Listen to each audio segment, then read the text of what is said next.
నమస్తే everyone. Welcome back to my channel. ఈరోజైతే మేము కేదారేశ్వర వ్రతం చేసుకుంటున్నామండి.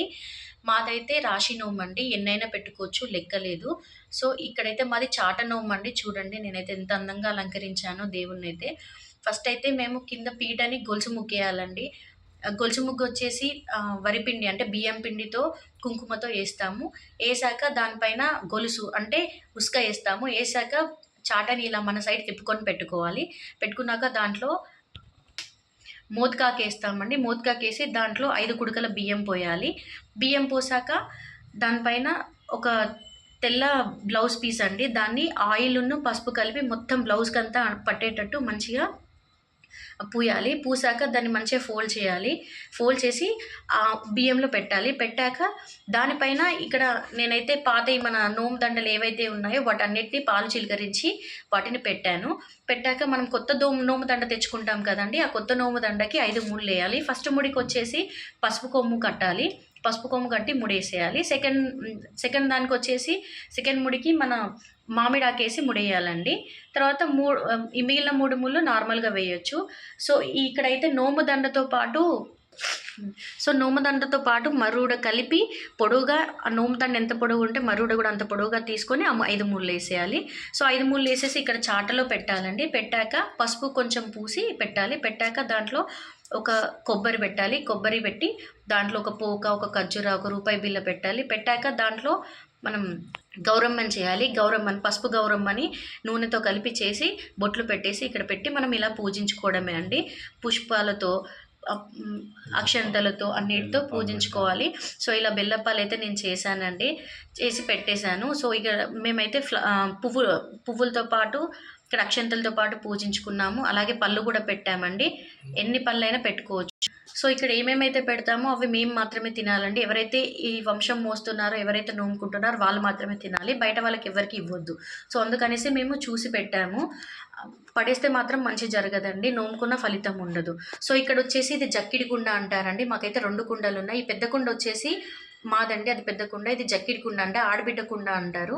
సో, ఇక్కడ కూడా మేము మోదకాకేసేసి దాంట్లో పాత ఏవైతే ఉన్నాయో దారాలు అవన్నీ పాలు చిలకరించి పెట్టాను. కొత్త దండకి సేమ్ ఈ దండ ఎలా అయితే ముడేసుకున్నామో ఫస్ట్ దానికి మర్రుడ కలిపి పొడవుగా చేసుకొని ఫస్ట్ ముడి పసుపు కొమ్ముతో వేయాలి. సెకండ్ ముడి వచ్చేసి మనం మామిడాకుతో వేయాలి. తర్వాత 3 ముళ్ళు నార్మల్గా వేసేయాలండి. వేసేసి ఇక్కడ మళ్ళీ బెల్లప్పాలు పెట్టుకోవాలి. పెట్టేసి ఒక కొబ్బరి పోక, ఖర్జూర అవన్నీ పెట్టాలి. సో, పసుపు కొమ్ము పెట్టనవసరం లేదండి ఇక్కడైతే. సో, ఇలా పూజించుకోవాలి. ఇట్లా పూదియాలండి కుండలైతే. చూడండి కుండలైతే నేను ఇలా పూజించాను.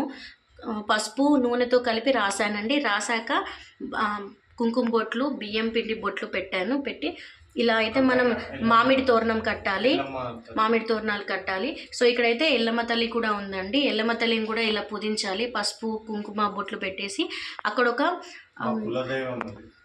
ఒక బ్లౌజ్ పీస్ పెట్టాలండి. నేనైతే ఎల్లో కలర్ బ్లౌజ్ పీస్ పెట్టాను. అక్కడ కూడా ఒక కుడక, పోక, ఖర్జూర, రూపాయి బిళ్ళ పెట్టానండి. ఇది వచ్చేసి కూరాడు కుండ అండి. దీన్ని కూడా ఇలా పసుపు నూనెతో పూజించేసి దీనికి కూడా మనం మామిడి తోరణం కట్టుకోవాలి. ఒకటి కట్టేశాక ఇట్లా 5 బొట్లు పెట్టుకోవాలి. 5 బియ్యం పిండి బొట్లు, 5 కుంకుమ బొట్లు పెట్టాలి. సో, ఫస్ట్ కొబ్బరికాయ వచ్చేసి ఇక్కడే కూరాడు కుండ దగ్గర కొట్టాలండి. అంటే దాని అర్థం ఏంటంటే మనం కూరాడు కుండని పోచమ్మ తల్లి లాగా పూజిస్తాము. సో, దానికోసం అనేసి నేను ఫస్ట్ కొబ్బరికాయ అయితే ఇక్కడ మొక్కి మేము మంచిగా ఉండాలనేసి మొక్కి పెట్టేశాను. సో, ఇలా కింద బియ్యం ఎందుకు పోసానంటే కుండలు అనేవి దీని మీద ప్రాపర్గా ఉండవు కదండి. సో, దానికోసం అనేసి కదలకుండా ఉండడానికైతే నేను బియ్యం పోసాను. సో, ఇక్కడ పడి కూడా పెట్టానండి. ఇదైతే పడి మేము పసుపన్నము, బెల్లం అన్నం చేసాము. అలాగే కర్రీ కూడా చేసాము. అదేంటంటే ఒక పచ్చిమిర్చి, ఒక వంకాయ, ఒక కాకరకాయ, ఒక గుమ్మడికాయ అవన్నీ కలిపి చిన్న చిన్న ముక్కలుగా కట్ చేసి దాన్ని కర్రీ చేసి ఇక్కడ పెడతాము. దాన్ని పడి అంటారండి ఇది. దీంట్లో అల్లం వెల్లిపాయ కానీ ఉల్లిగడ్డ కానీ ఏది వాడకూడదండి. ఎందుకంటే మనం ఒక్క పొద్దు విడిచాక ఇవి తినాలి పళ్ళన్నీ. మేమైతే 5 పళ్ళు పెట్టుకుంటాము. మా అత్తయ్య గారు ఎప్పుడు 5 పళ్ళు పెట్టేవాళ్ళు. సో, నేను కూడా 5 పళ్ళు పెట్టేశాను ఇక్కడ చూడండి. సో, అక్కడ కొబ్బరికాయ కొట్టేశాక ఇక్కడ వ్రతం దగ్గరకు వచ్చి కూర్చోవడమే. కూర్చున్నాక ఫస్ట్ కొబ్బరికాయ అయితే శివుణ్ణి పూజిస్తూ శివుని తలుచుకొని కొట్టాలి. కొట్టాక మనం పూజ స్టార్ట్ చేసుకోవడమే అండి.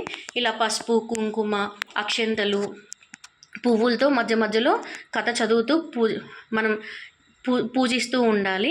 సో, చేసుకుంటే ఇలా మనకి మంచి జరుగుతుందండి. ఇదైతే మా నోమండి. సో ఇదైతే మంగళహారతి, మధ్యలో మనం మంగళహారతి పాడాల్సి ఉంటుంది. సో అందుకోసం అనేసి నేను మంగళహారతి కూడా రెడీ చేసుకున్నాను.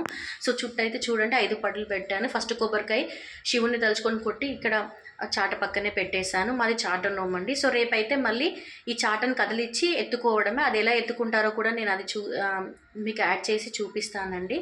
సో ఇవన్నీ అయితే మేమే తినాలి, ఎవరికి కూడా ఇవ్వకూడదు. మా వీడియో కనుక మీకు నచ్చినట్లయితే please like, share and subscribe. Thank you for watching అండి.